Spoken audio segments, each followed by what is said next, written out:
Assalamualaikum warahmatullahi wabarakatuh. Di video bertema sejarah ini, aku akan membahas tentang kedatangan bangsa-bangsa Eropa di Indonesia. Dimulai pada tahun 1500-an, Indonesia kedatangan bangsa-bangsa dari Eropa melalui jalur laut. Mereka yang pernah datang dan menduduki Indonesia diantaranya Portugis, Spanyol, Inggris, dan Belanda. Tapi jauh sebelum itu, ada banyak hal yang melatar belakangi kenapa bangsa-bangsa Eropa datang ke Indonesia. Yang pertama, adanya perkembangan ilmu pengetahuan dan teknologi. Pada masa Renaissance, ilmu pengetahuan dan teknologi berkembang pesat. Salah satunya adalah teori heliosentris yang dikemukakan oleh Kopernikus. Teori heliosentris menyatakan bahwa bumi dan planet-planet mengelilingi matahari, dan bumi itu tidak datar, melainkan bulat. Yang kedua, adanya revolusi industri, di mana penemuan mesin uap untuk kapal memudahkan bangsa Eropa melakukan perjalanan. Yang ketiga, Konstantinopel sebagai ibu kota Kekaisaran Romawi berhasil dikuasai oleh Kekaisaran Turki Utsmani. Pada tahun 1453, Kekaisaran Turki Utsmani yang dipimpin oleh Sultan Muhammad II berhasil merebut wilayah kekuasaan Konstantinopel dari Kekaisaran Romawi dan menutup jalur perdagangan. Hal ini menyebabkan pedagang dari Eropa tidak bisa lagi mendapatkan rempah-rempah. Mereka pun mulai mencari rempah-rempah ke benua lain, salah satunya Indonesia dan negara-negara lain di benua Asia. Yang keempat, adanya motivasi 3G, Gold, Glory, Gospel. Melihat kekayaan alam Indonesia, bangsa Eropa yang awalnya datang hanya untuk mencari rempah-rempah, akhirnya memiliki tujuan lain, yaitu untuk mencari 3G. Gold yang berarti kekayaan, Glory yang berarti kejayaan, Gospel yang berarti memperluas ajaran Nasrani. Nah, kita akan kembali membahas bangsa-bangsa Eropa mana saja yang pernah datang ke Indonesia. Seperti yang sudah disebutkan, mereka adalah bangsa Portugis, Spanyol, Inggris, dan Belanda. Pertama, kita akan membahas tentang bangsa Portugis dan Spanyol terlebih dahulu ya. Dibandingkan dengan bangsa Eropa lainnya, Portugis dan Spanyol adalah dua bangsa yang paling maju. Mereka memiliki armada yang kuat, teknologi navigasi, dan perlengkapan kapal yang paling canggih di masanya. Ketika keduanya berniat melakukan ekspedisi penjelajahan samudra, dibuatlah perjanjian Tordesillas pada 4 Juni 1474 atas usul pendeta Alexander VI. Tujuannya agar tidak terjadi bentrokan di antara dua bangsa besar ini.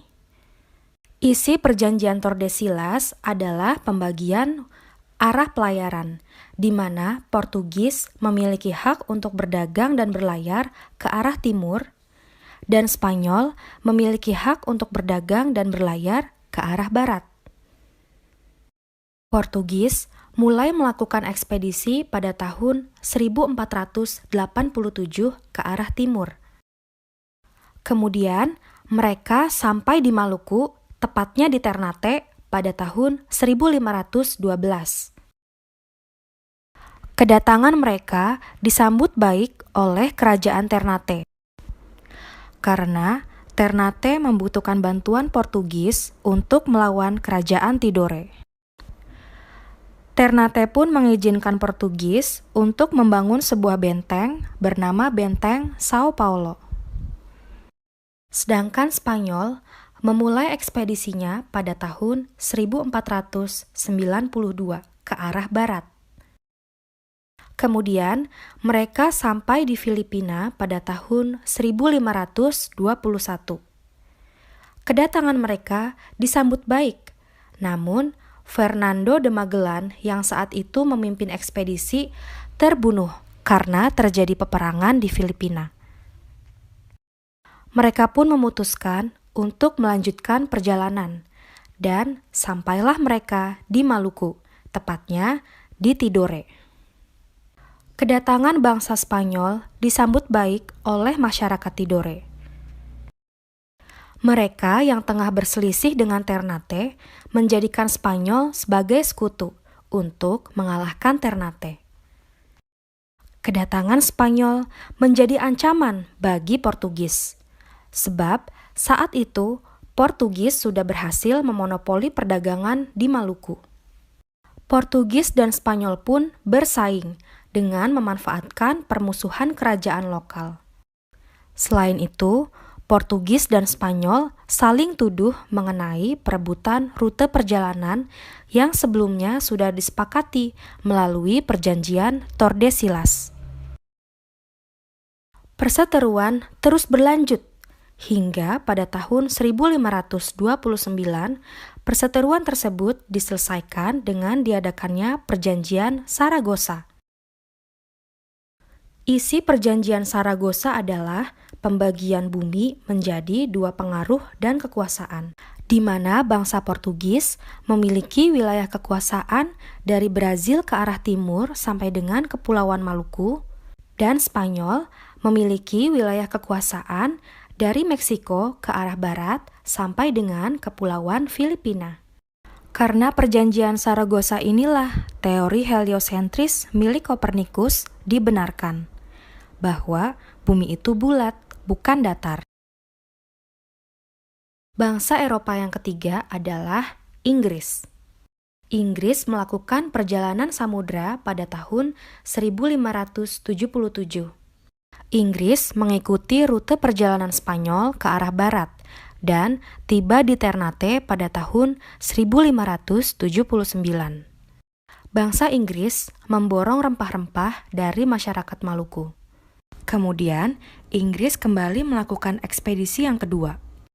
Sebelum sampai ke Indonesia, Inggris berhasil menguasai India dan mendirikan EIC, East India Company, sebuah perusahaan dagang milik Inggris.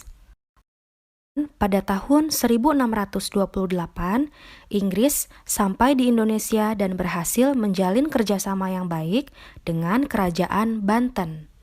Banten mengizinkan Inggris mendirikan pangkalan dagang dan benteng. Bangsa Eropa terakhir yang datang ke Indonesia adalah Belanda. Keberhasilan Portugis dan Spanyol dalam melakukan ekspedisi mendorong bangsa Belanda untuk melakukan hal yang sama. Pada tahun 1595, Belanda melakukan ekspedisi melalui rute timur. Tepatnya pada tanggal 23 Juni 1596, kapal Belanda berhasil mendarat di Pelabuhan Banten. Saat itu, ekspedisi Belanda dipimpin oleh Cornelis de Houtman. Namun, Belanda diusir oleh penduduk pesisir Banten karena mereka bersikap kasar dan sombong. Selanjutnya pada tahun 1598, bangsa Belanda kembali mendatangi Banten. Kali ini, kedatangannya diterima oleh masyarakat. Belanda pun berhasil menguasai perdagangan. Mereka mendirikan perusahaan dagangnya di Indonesia yang diberi nama VOC pada tahun 1602. Kemudian pada tahun 1605, VOC menyerang benteng Portugis di Maluku. Portugis pun terpaksa mundur ke Timor Leste. Kemenangan Belanda atas Portugis inilah yang menjadi jalan masuknya penjajahan kolonialisme di Indonesia selama 3,5 abad. Sekian video sejarah kali ini. Semoga ilmu yang aku sampaikan bermanfaat untuk kalian. Terima kasih.